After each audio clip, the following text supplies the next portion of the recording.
History is often written by the victors, but sometimes the most compelling stories are buried in the silence of those who nearly changed its course. Today, we're not just looking back at a political career. We're uncovering a story of a peace that was within reach, a truth that was silenced, and the devastating price that was paid by millions. This is the story of Ehud Olmert and the deadly truth he carried. Imagine this. It est 2008. The world is watching as Israeli Prime Minister Ehud Olmert and Palestinian President Mahmoud Abbas meet again and again. Secretly, away from the glare of the media, they are hammering out the details of a historic two-state solution. This wasn't just another round of failed talks. This was the real deal. Olmert, a man who built his career as a hawk, a protege of the hardliner Ariel Sharon, was now on the verge of making a peace deal more generous than any Israeli leader had ever offered. He proposed a Palestinian state on nearly all of the West Bank and Gaza, with land swaps equivalent to 100% of the territory. He offered to divide Jerusalem, making Arab neighborhoods the capital of Palestine. He even proposed an international body to oversee the Holy Basin. It was a plan that addressed almost every core Palestinian demand. President Abbas himself later admitted, "He gave me a map.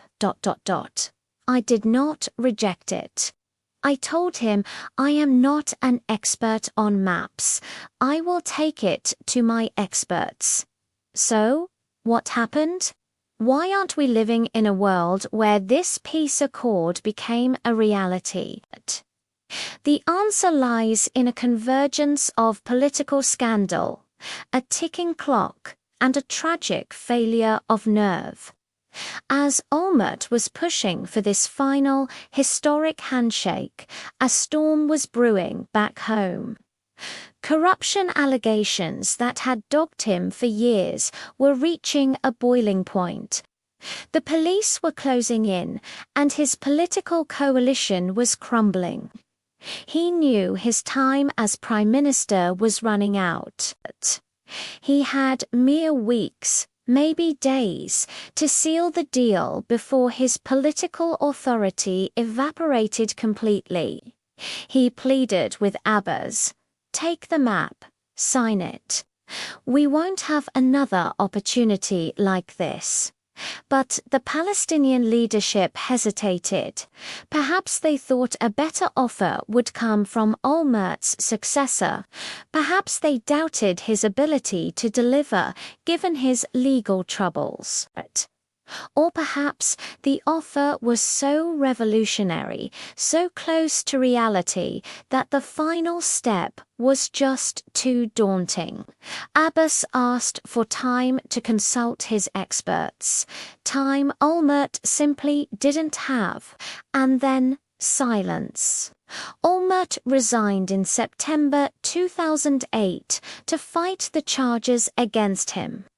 The peace process, which had been on the very brink of success, collapsed overnight.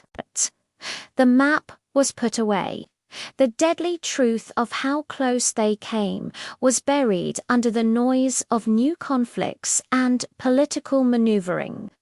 The price of this silence, this hesitation, this missed opportunity was catastrophic. Just a few months later, Operation Cast Lead erupted in Gaza, the first of several devastating wars that would claim thousands of lives and entrench the cycle of violence deeper than ever before.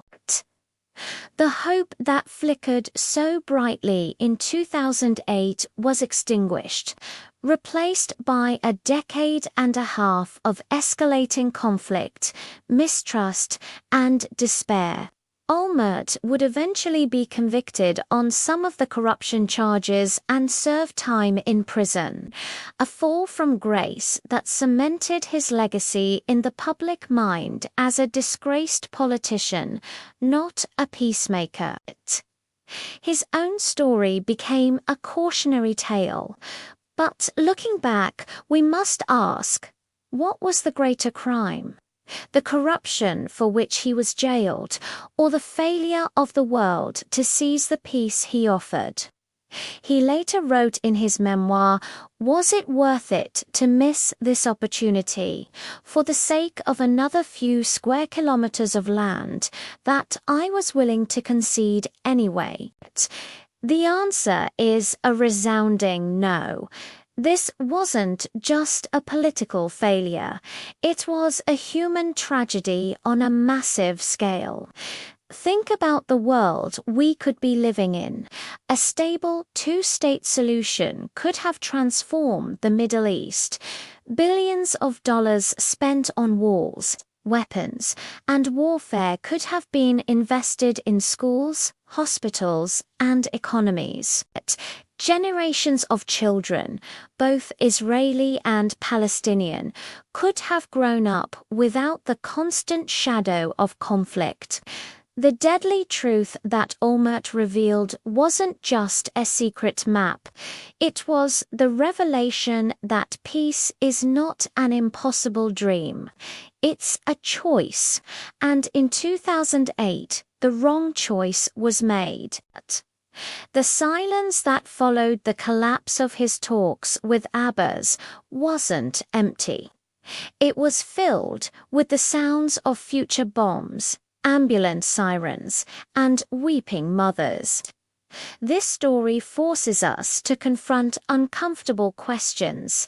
How much do the personal failings of our leaders impact the fate of nations?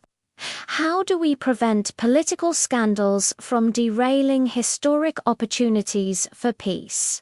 Ehud Olmert's journey from a right-wing hawk to a man who risked everything for a two-state solution is a powerful, complex narrative.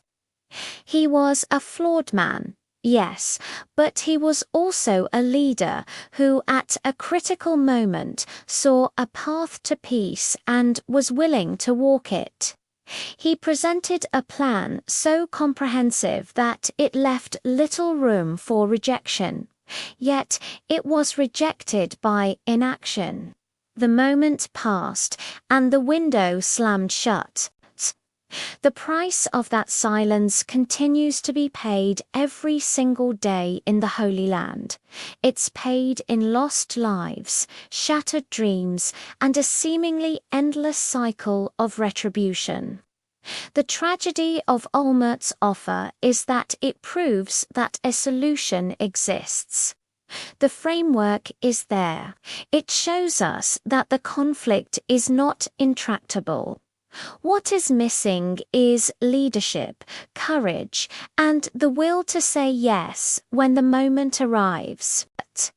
We often focus on the noise of war, but sometimes the most devastating consequences come from the silence of a peace that was never allowed to speak.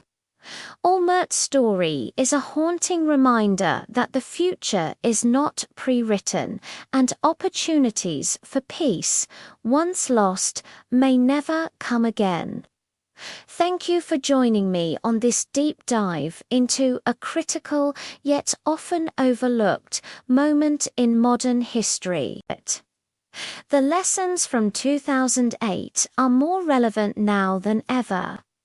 If you found this story compelling and want to explore more hidden histories that shape our world, please consider liking this video and subscribing to the channel. Your support helps us continue to ask the tough questions and uncover the truths that lie just beneath the surface. Thanks for watching, and we'll see you in the next one.